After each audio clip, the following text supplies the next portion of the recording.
14,000 की ऊंचाई पे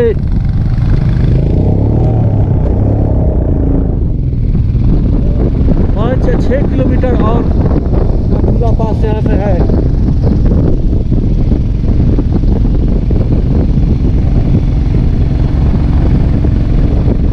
बिल्कुल लद्दाख की तरह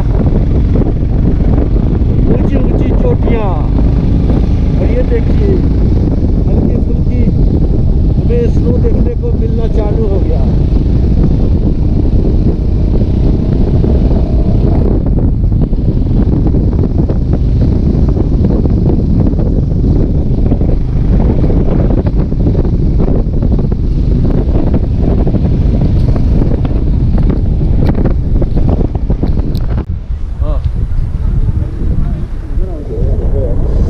नाथुला पास पहुंच चुके हैं हम लोग 14,400 ऊंचाई पे। ओह, ऑक्सीजन की बहुत कमी है, थोड़ा भी नहीं चला जा रहा है। ओह लोग सेल्फी ले रहे हैं भाई।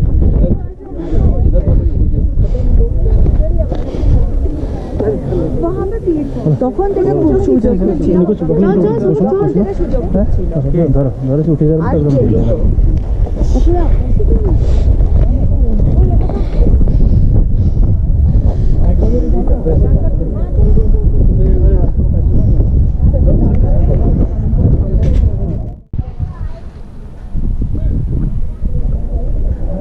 बर्फबारी हो रही है,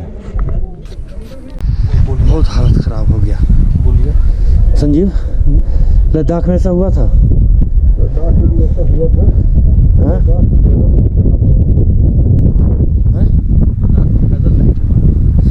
बहुत लग रहा है कि एनर्जी लॉस हो गया क्या? बहुत सांस लेने में तकलीफ हो रहा है।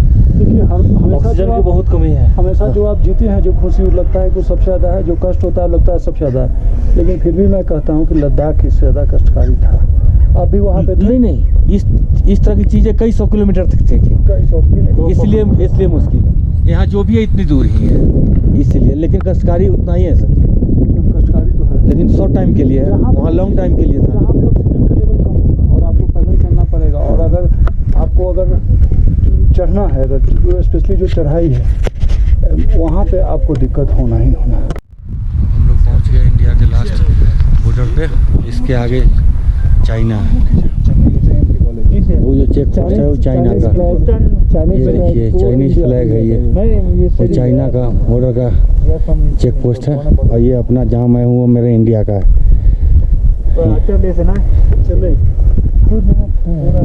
देखिए यहाँ पे चाइना। अब ग्रुप फोटो फटाक से यहाँ पे हम लोग ले लेते हैं।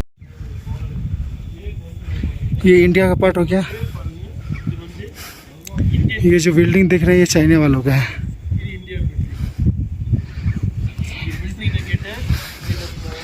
ये आगे जो बिल्डिंग और टॉप पे जो दिख रहा है वो चाइना वालों का पोस्ट है।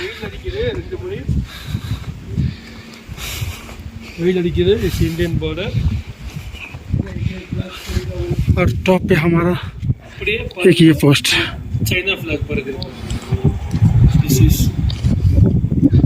वाह, ये है नाथुला। बाबा हरभजन की समाधि स्थल। और वो जो ऋतिक रोशन वाली मूवी आई थी लक्ष्य, उस मूवी की गाना जो अभी आप सुन भी रहे होंगे बज रहा है, ये लक्ष्य है तेरा, ये लक्ष्य है तेरा। उस गाने की पूरी शूटिंग यहीं पे हुई थी। और ये उनका मंदिर, इनके बारे में जो कुछ हमें जानकारी थी अभी हमने विपिन ने बताया है।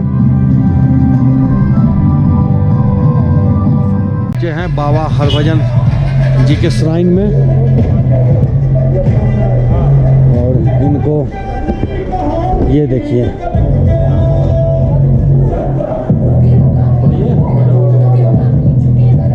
जय बाबा हरभजन। इनके बारे में क्या है पप्पू, जरा इधर थोड़ी सी शॉर्ट में बताओ इनकी क्या। हरभजन बाबा यहाँ पर इनका पोस्टिंग था, इंडियन आर्मी में थे। इंडियन आर्मी में थे। और कहा जाता है कि ये यहाँ शहीद हुए थे। और कहा जाता है कि यहाँ जो भी सैनिक रहते हैं उनके सपने में आकर के यहाँ पर कुछ भी अगर कुछ होने वाला होता है तो वो उसका आभास करा देते हैं यहाँ सैनिकों को। और इनको आज भी यहाँ पर सेना से बाकायदा कमीशन प्राप्त है, पेंशन मिलता है, सॉरी वेतन मिलता है। जैसे छुट्टी दी जाती है, छुट्टी भी दिया जाता है इनको और वापसी होने के बाद भी। और इनको जब इनको छुट्टी मिलता है तो सैनिक यहाँ से इनका जो आर्मी का जो इनका बैग होता है वो इनका रिजर्वेशन करा करके रेलवे में और इनको घर ले जाया जाता है। और फिर वहाँ से छुट्टी खत्म होने के बाद इनका सारा सामान रिजर्वेशन के द्वारा बाकायदा यहाँ पर लाया जाता है। आप देख सकते हैं इनका कमरा भी यहाँ पर अभी है, लिविंग रूम। और आप इधर आकर के आइए, आपको मैं दिखाता हूँ।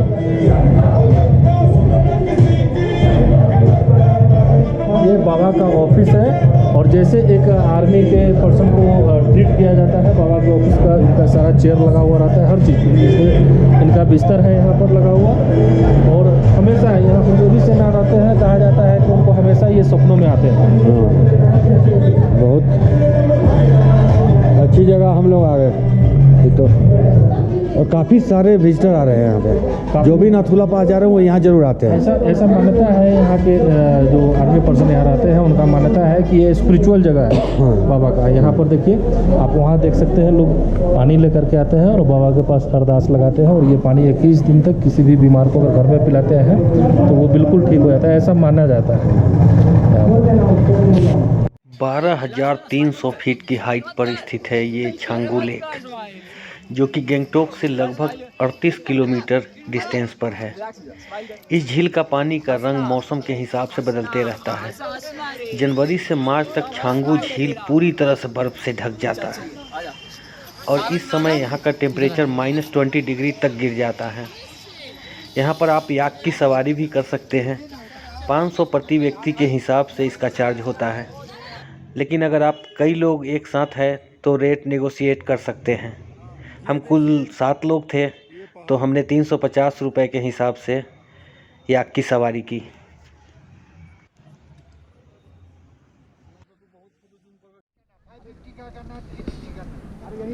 100 रुपीज़ 100 रुपीज़ 100 रुपीज़। हाँ हाँ, खाली फ़ोटो खींच दो। ये लो खींच दो। सब दोनों फोटो को इकट्ठा करेंगे, ऐसे मज़ा नहीं आएगा। इसी लोकेशन में खिंचवाओ, एकदम मिला देंगे ऐसा। तुम ये तो नहीं जूता पैर में फंसेगा नहीं है वहाँ कुछ है दोनों राइट करना है। नहीं खाली फोटो नहीं 100 रुपीज़ बोल दिया।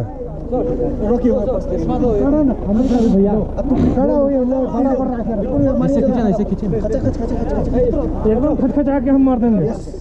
अब मैं क्या बोलूँ, मेरे शब्द कम पड़ गए हैं इस खूबसूरती को बताने के लिए। If heaven is anywhere it is right here. Changu lake के बाद हमें कुछ ऐसा नज़ारा मिला मानो किसी और दुनिया में आ गए हों, जहाँ हम ऊपर और बादलों का कारवां नीचे, जैसे हम आसमानों में उड़ रहे हों और बादल हमारे ठीक नीचे तैर रहे हैं। लग रहा है जैसे हम पहाड़ों पर चलते चलते इन बादलों पे भी चलने लगे हैं।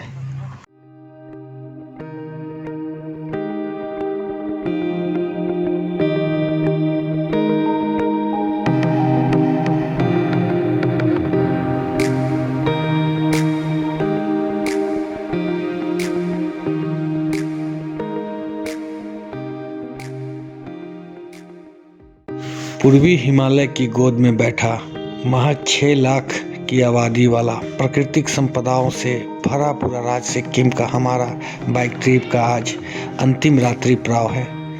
घूमते घूमते तो पता ही नहीं चला कि 2 दिन कैसे बीत गए। सड़कों पर लेन ड्राइविंग करना, हॉर्न ना बजाना, peaceful market, net clean city, कितना कुछ है जो हमें सोचने समझने को विवश कर गया। असल में प्रकृति के असली रखवाले यही लोग हैं।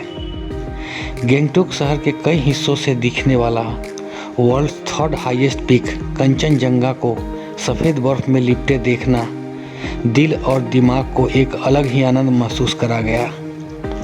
हालांकि सिक्किम में लेप्चा और भूटिया भाषा सबसे ज़्यादा बोली जाती है, फिर भी हमने जितनों से भी बात की तो ये पता चला कि ये लोग हिंदी भी ठीक ठाक ही बोल लेते हैं।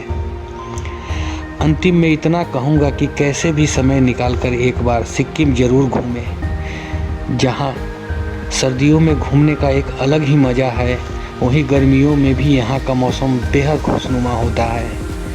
दिल तो यही कहता है कि मैं फिर यहाँ आऊँगा, ज़रूर आऊँगा।